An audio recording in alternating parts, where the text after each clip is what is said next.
ఎంతటి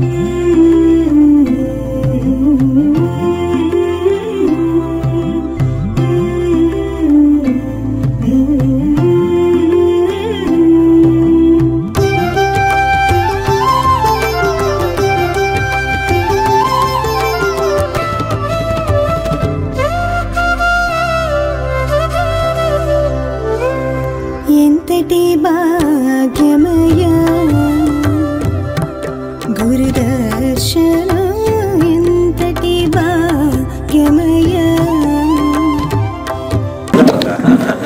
जय सद्गुरु ब्रह्म महाराज को जय. बृहत् वासिष्ठ सिद्धांत निर्धारण शिवराम दीक्षिతుల వారికి జై. పండితారాధ్య పండిత శివానంద స్వాముల వారికి జై. భాగవత కృష్ణ ప్రభుల వారికి జై. గురు సేవానంద మాణిక్యాంబ సమేత అభేదానంద నిర్గుణ రెడ్డి సుబ్బారావు వారి పితామహులకు జై. గురు దయానంద రాఘవేంద్ర సమేత బొమ్మానంద పుత్రి సుబ్బారావు వారి సద్గురు బ్రహ్మ महाराज को जय. रामाराव वारी सद्गुरु ब्रह्म महाराज को जय. रामो माता जी की जय. సద్గురు బ్రహ్మ మహారాజ్ కు జై. ఈ సభను అలంకరించినటువంటి అధ్యక్షుల వారికి నా యొక్క ద్వాదశ వందనములు చెప్పుకుంటూ జై గురుదేవ. కానీ ఈ టైం అయ్యే వరకు కూడా ఎవ్వరు కూడా ఉండరు మన ఏరియాలో. కానీ ఈ రోజు అలా నిలబడ్డారంటే నిజంగా ఆ యొక్క గురువు గారి యొక్క క్రమశిక్షణే. జై గురుదేవ. మొదలచ్చనము నెరిగించద విదితముగా లేని ఎరుక వివరింతు పైన్ తుదికెరకను విడిపించద మదిలో నా మాట నమ్మి మరి వింటివేని సెంచల బుద్ధి మానుంటివేని పదుగూరు నిన్ను చూసి బడి శబాసీత్రోవా ఎదురు లేదనేటట్టు ఇదిగో నీ చేసేదా మరి వింటివేని సెంచల బుద్ధి మానుంటివేని అన్నారు. అన్నట్లుగా మన కృష్ణ ప్రభులు వారు భాగవత కృష్ణ ప్రభులు వారు ఏం చెప్పారంటే మొట్టమొదట అచలాన్ని చెప్తాను, అందులో చూసేటువంటి ఎరుక గురించి చెప్తాను, తర్వాత ఎరుకను విడిపిస్తానని క్రమ పద్ధతిలో చెప్పుకొస్తూ ఆయన చెప్పుకొచ్చారు మనకి. అంటే మొట్టమొదట అచలాన్నే చెప్తానన్నారు కాబట్టి ఆ విధంగా చెప్పుకుంటూ మదిలో నా మాట నమ్మి నువ్వు మదిలో నా మాట నమ్మి మరి వింటేనే సెంచల బుద్ధి మానుంటివేని గురువు గారు ఒక విధానాన్ని చెప్తుంటుంటే శిష్యుడు ఇంకో దారిలో నడవకుండా గురువు గారు ఏ రకమైన విధానాన్ని చెప్తే ఆ రకంగానే నడుచుకున్నటువంటి శిష్యుడికి చెప్పుకొస్తూ చెంచల బుద్ధి మానుంటివేని పదుగూరు నిన్ను చూసి బడి శబాసీత్రోవా ఎదురు లేదనేటట్టు విధంగా నేను తీర్చిదిద్దుతానని గురువుగా చెప్పినప్పుడు శిష్యుడు ఏమన్నాడు, మీరంత వారు గనకనే చేరితి మీ పాద సేవ సిద్ధించుటకై ఏరింత వారు జగమున లేరని నా మదికి దోచి లెస్సాగవినుడి ఆజ్ఞకు మేరా లేదు కనుగనుడి ఏ రీతి వినమంటే ఆ రీతి వినేదా మీరానతివ్వండి తోరమవు ఈ బోధ అనేసేసి ఆయన చెప్పుకొస్తూ నాయన మీరే ఎలాగైతే చెప్తారో అలాగే వింటానని చెప్పుకొస్తూ ఈ జగత్తులో మీ అంతటి గొప్ప మహానుభావుడు లేడని నేను తెలుసుకుని మీ పాద సేవ చేసుకోవడానికి వచ్చానని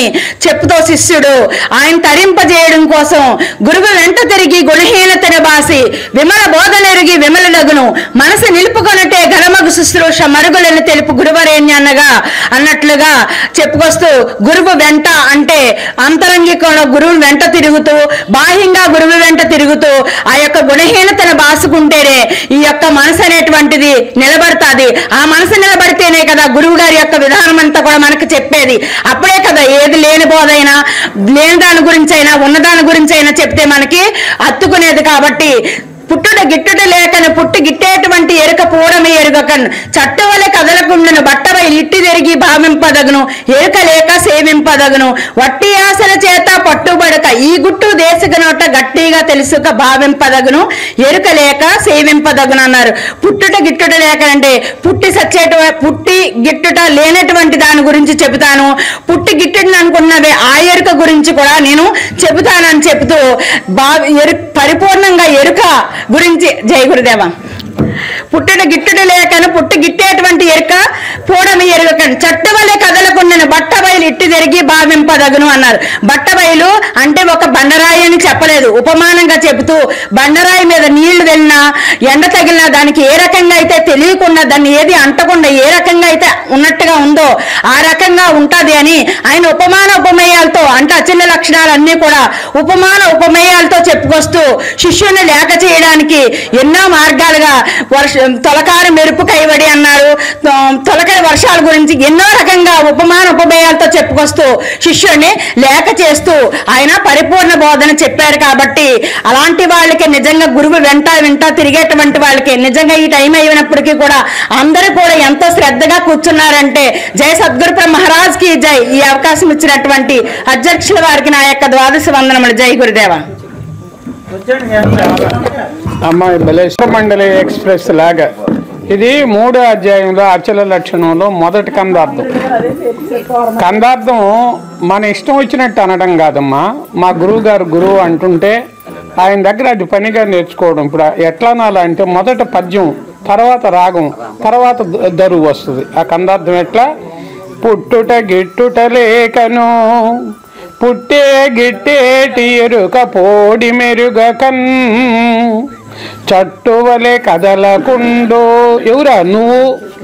చట్టువలే కదలకుండును బట్ట బయల్ ఇట్టి తిరిగి భావింపదగోను ఎరుకాలేక సేవింపదగోను వట్టి ఆశల చేత పట్టుబడకను ఈ గుట్టు దేశిక నోట గట్టిగా తెలుసుక భావింపదగోను ఎరుకాలేక సేవింపదగోను.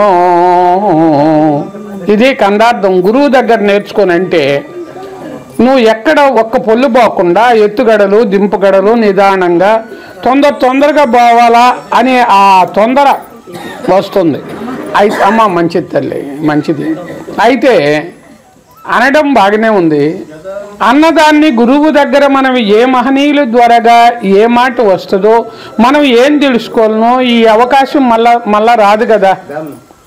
ఇప్పుడు ఆ కృత్తికా నక్షత్రానికి వర్షించే వర్ష బిందువులు ముత్యపు చెప్పల్లో పడితేనే మంచి ముత్యములుగా పరిణమిస్తాయమ్మా.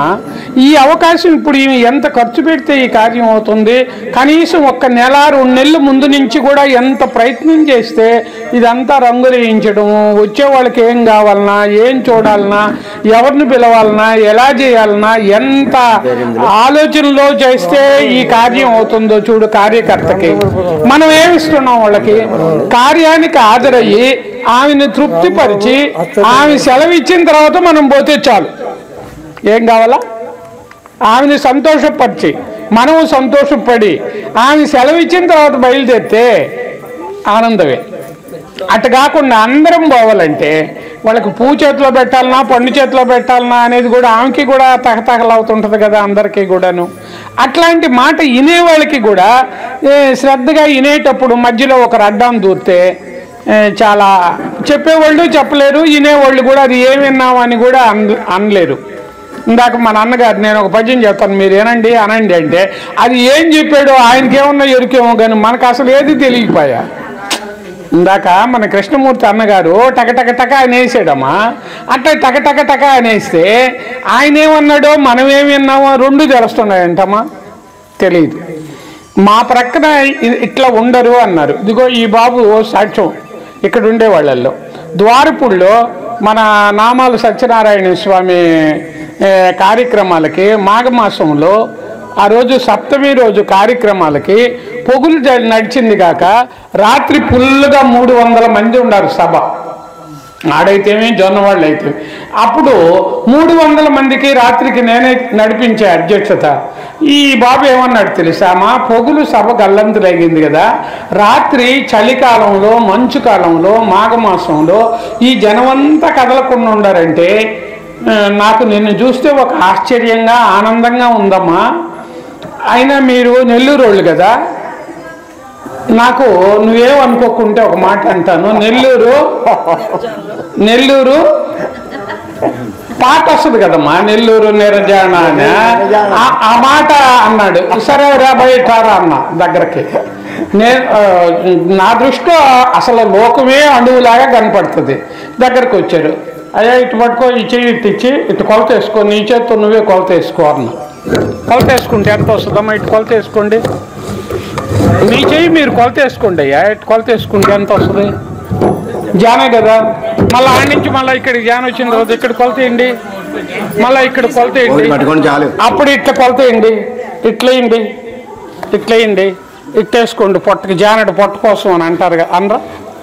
అయితే మొత్తం నీ అవయవాలన్నీ నీ జానతో నువ్వు కొలతేసుకుంటే జానకే అది అత్తుకొని ఉంది, మూరకు అత్తుకోలే ఎక్కడ, జానకే ఎక్కడికక్కడికి జానకే ఇట్టు కొలతేసుకో, ఇట్టు కొలతేసుకో, నువ్వు ఎట్టయినా పొట్ట వేసుకో, చేతులు వేసుకో, నువ్వు మొత్తం కూడా. అయితే నెల్లూరు ఏంటి జాన, నీకు ఎవరికి వారే జానకత్తులు, జానకు అత్తుకొని ఉంది అది. ఇట్ట మా గురువు గారు చెప్పిన పదాన్ని చూపించాడయ్యా అన్న అనుభవానంద స్వామి. చెప్పిన ప్రతి పదాన్ని నువ్వేమంటావో దాన్ని చెప్పి చూపిస్తున్నాడు కొలతేసి. అట్ట మనం గురువు దగ్గర నాకు అంతా తెలుసు అంతా తెలుసు అంటే అంతే తెలియదు. ఎంత విన్నా వినాలి, ఎంత చదివినా ఇంకా సరస్వతి ఇంకా చదువుకుంటానే ఉందంట ఆమె మన కోసం, ఆమె కోసం కాదు. అట్లా ఒక మాట అంటాడు, ఎవరంటే జనకం, ఆయనకే ఇస్తున్నాం గురువు గారికి. జై సద్గురు బ్రహ్మరాజ్.